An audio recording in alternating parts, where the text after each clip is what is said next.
Hello, good morning बच्चों।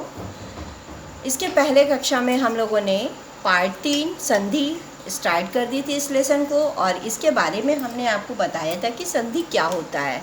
इसका परिचय मैंने आपको दिया था कि संधि शब्द का अर्थ होता है मेल, यानी जोड़। किसका जोड़? ध्वनियों का जोड़। ठीक है बच्चों, ध्वनि का जोड़। तो इस प्रकार हमने आपको बताया कि पहले शब्द के अंतिम वर्ण और दूसरे शब्द के पहले वर्ण के मेल से जो परिवर्तन होता है उसे संधि कहते हैं।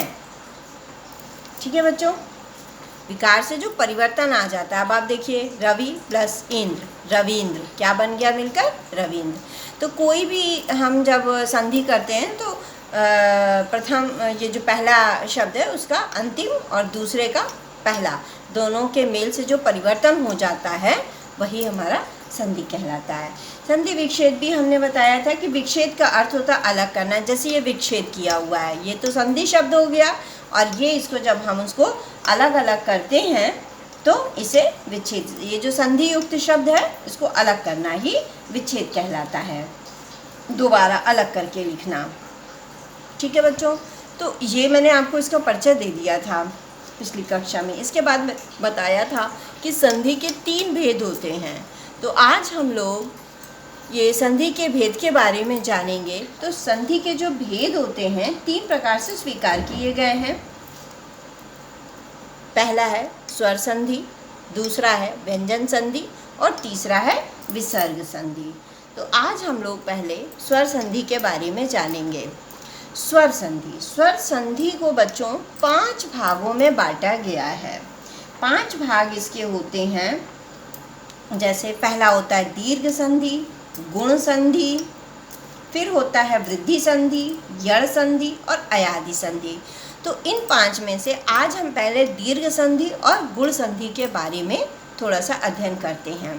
हमने आपको दोनों संधि को लेकर के एग्जाम्पल के तौर पर ये लिखवाया है। पहले हम इसे आज समझेंगे, फिर हम आगे आपसे बात करते हैं।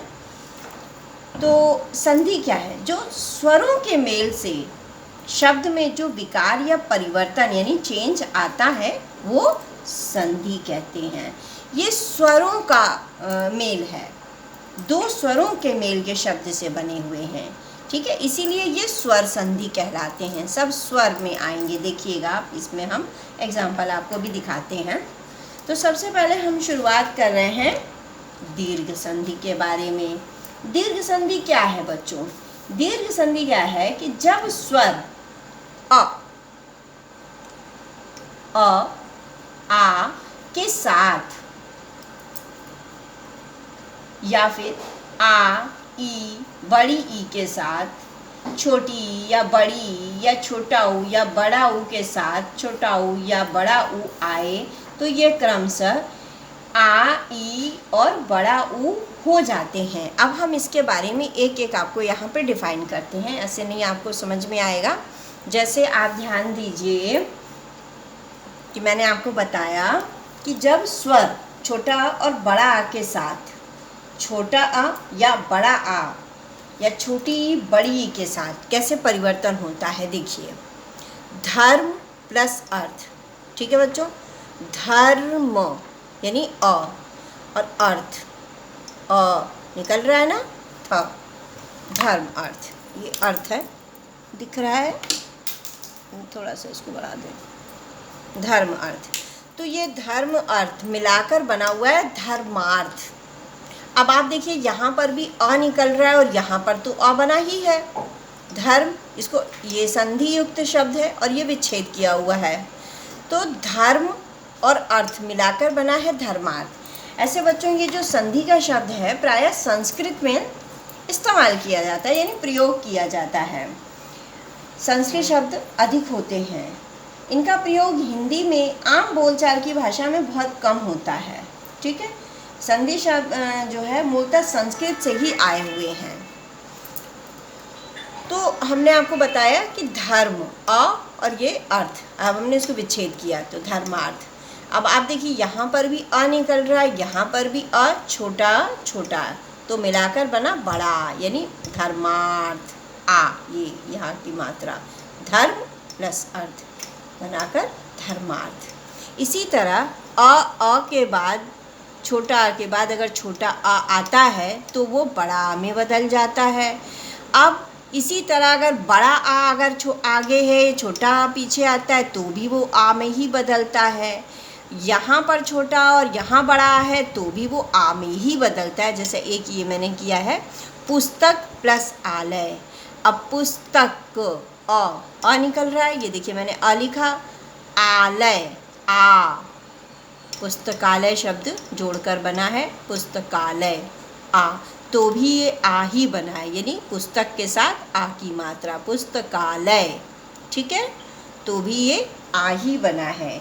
इसी प्रकार अगर आगे बड़ा आ शब्द, मतलब जैसे धर्मार्थ, अगर कोई बड़ा आ का शब्द जैसे विद्याधन अर्थी, तो विद्या आ अर्थी, यानी आ प्लस अ बराबर आ, तो भी वो आ ही होगा, ठीक है।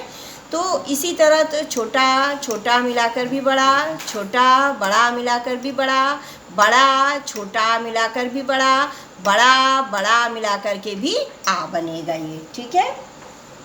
तो अब हमने आपको दिखाना है दूसरे स्वर से, यानी ये स्वर संधि है ना, स्वर में दीर्घ संधि चल रहा है, ठीक है।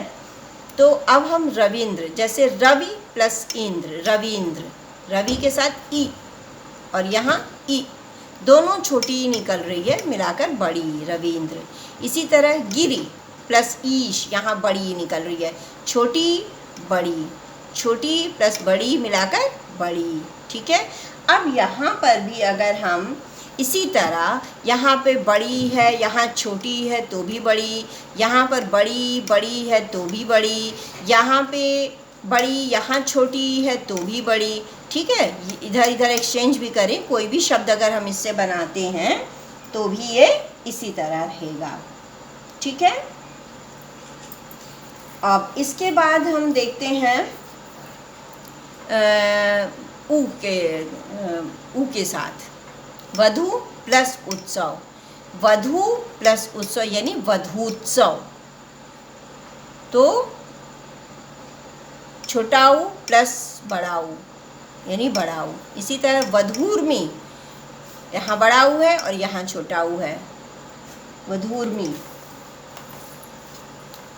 वधूर्मी, यहाँ पर वधूर्मी में बड़ाऊ होगा, वधु प्लस बड़ाऊ, बड़ाऊ, यहाँ वधूर्मी बड़ाऊ होगा, तो ये वधु प्लस ऊर्मी, वधूर्मी, दो बड़ाऊ मिलाकर के भी बड़ाऊ होगा, ठीक है बच्चों।